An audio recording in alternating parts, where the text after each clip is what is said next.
તમે હોસ્પિટલ જાઓ અને તબીબ તપાસ દરમિયાન તમને સ્પર્શ કરે તો એ તપાસનો એક ભાગ છે, પરંતુ જો ખોટા ઈરાદા સાથે તબીબ સ્પર્શ કરે છે તો એ ખોટું છે। આવા જ એક તબીબે દર્દીઓ સાથે તો નહીં પરંતુ હોસ્પિટલમાં જ કામ કરતી એક યુવતી સાથે અડપલા કર્યા છે। પછી શું થયું અને કઈ રીતે આ તબીબની હરકતોનો થયો પર્દાફાશ, ક્રાઇમના આ રિપોર્ટમાં જોઈએ।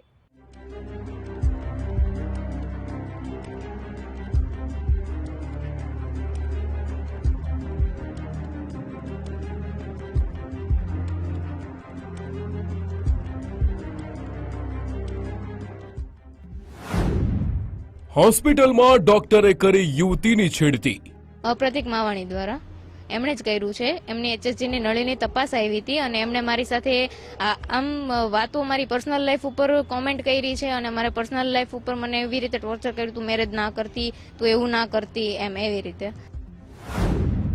ડોક્ટરે મારા હાથ પર કિસ કરી। પણ ભરી ગયેલા છે, હક કરવાની ટ્રાય કરી હતી અને થાપા પર એક વખત હાથ પણ અડાડ્યો હતો, પણ ટ્રાય કરી છે પણ ક્યારે મેં અડવા નથી દીધો અને એમનું કેસ પણ કરી હતી મારા હાથ ઉપર અને પછી બચકું ભર્યું હતું એમણે। ડોક્ટર પ્રતિક માવાણીએ ત્રીજી વખત છેડતી કરી। 23 ડિસેમ્બરના રોજ એમણે મને બચકું ભર્યું હતું અને પછી એમની 3 કે 4 વખત એચએસજી આવેલી છે, પણ 3 વખત એમણે મને આવી રીતે ટ્રાય કરી અને આજે થયું છે ને અત્યારે ત્રીજી વખત થયું છે। સુરતમાં વધુ એક છેડતીનો બનાવ સામે આવ્યો છે। રોડ, રસ્તા, સ્કૂલ, કોલેજ બાદ હવે દીકરીઓ હોસ્પિટલમાં પણ સુરક્ષિત ન હોવાની ઘટના ઘટી છે। કાપોદ્રા વિસ્તારમાં આવેલી હોસ્પિટલમાં કામ કરતી એક યુવતીએ છેડતીની ફરિયાદ નોંધાવી છે। યુવતીની છેડતી અન્ય કોઈએ નહીં પણ હોસ્પિટલના ડોક્ટરે જ કર્યાનો આરોપ લાગ્યો છે। સુરતની ખાનગી હોસ્પિટલમાં છેડતીની ઘટના। હોસ્પિટલમાં કામ કરતી યુવતીની છેડતીનો આરોપ। તબીબે કરી છેડતી, માર મરાતા ડોક્ટર આઈસીયુમાં। ડોક્ટર પ્રતિક માવાણી પર છેડતીનો સનસનીખેજ આક્ષેપ કરાયા બાદ પરિવાર સહિતના લોકોનું ટોળું ઓફિસમાં ધસી આવ્યું હતું। ઓફિસમાં ઘૂસીને ડોક્ટરને મારવામાં આવ્યો હતો।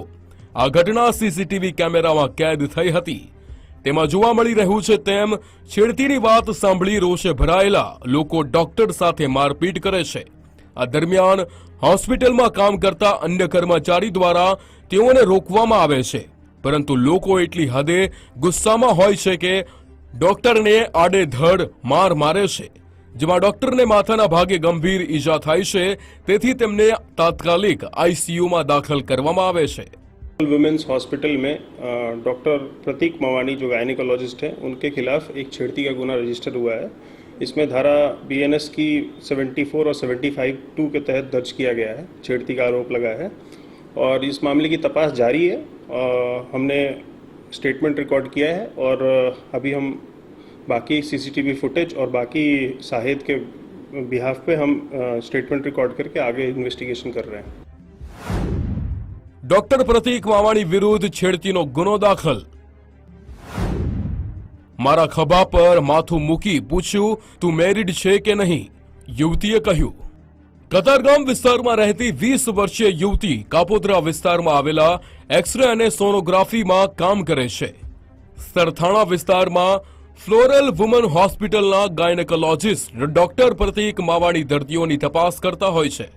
મહિલા દર્દી હોય ત્યારે અંદર મહિલા કર્મચારીને સાથે રાખવામાં આવે છે। આરોપ મુજબ એક દર્દીની તપાસ ચાલી રહી હતી ત્યારે મહિલા કર્મીના ખભા પર તબીબે માથું મૂક્યું અને યુવતી મેરિડ છે કે નહીં તેવો સવાલ કર્યો હતો। ત્યારબાદ યુવતીના હાથ પર કિસ કરી ખભાથી નીચેના ભાગે કિસ કરવાનો પ્રયાસ કર્યો હતો। જો કે આ દરમિયાન પેશન્ટની નળી ખુલી જતા તપાસ પૂરી કરી ડોક્ટર પ્રતિક બહાર નીકળી ઓફિસમાં ગયા હતા। મારી સાથે છેડતી કરી હતી। મારું કોઈ કોના દ્વારા? પ્રતિક માવાણી દ્વારા એમણે જ કર્યું છે। એમની એચએસજીની નળીની તપાસ આવી હતી અને એમણે મારી સાથે આમ વાતો મારી પર્સનલ લાઈફ ઉપર કોમેન્ટ કરી છે અને મારા પર્સનલ લાઈફ ઉપર મને એવી રીતે ટોર્ચર કર્યું, તું મેરેજ ના કરતી, તું એવું ના કરતી, એમ એવી રીતે અને પપ્પી ન થઈ જાય જોજે, એવી રીતે કરીને બચકું પણ ભરી ગયેલા છે। હક કરવાની ટ્રાય કરી હતી અને થાપા પર એક વખત હાથ પણ અડાડ્યો હતો, પણ ટ્રાય કરી છે પણ ક્યારે મેં અડવા નથી દીધો અને એમનું કેસ પણ કરી હતી મારા હાથ ઉપર અને પછી બચકું ભર્યું હતું એમણે। યુવતીની ફરિયાદના આધારે કાપોદ્રા પોલીસ દ્વારા ડોક્ટર પ્રતિક માવાણી સામે છેડતીનો ગુનો દાખલ કરવામાં આવ્યો છે. જો કે ડોક્ટરને ગંભીર ઈજાઓ પહોંચી હોવાથી હાલ ખાનગી હોસ્પિટલમાં આઈસીયુમાં સારવાર હેઠળ છે.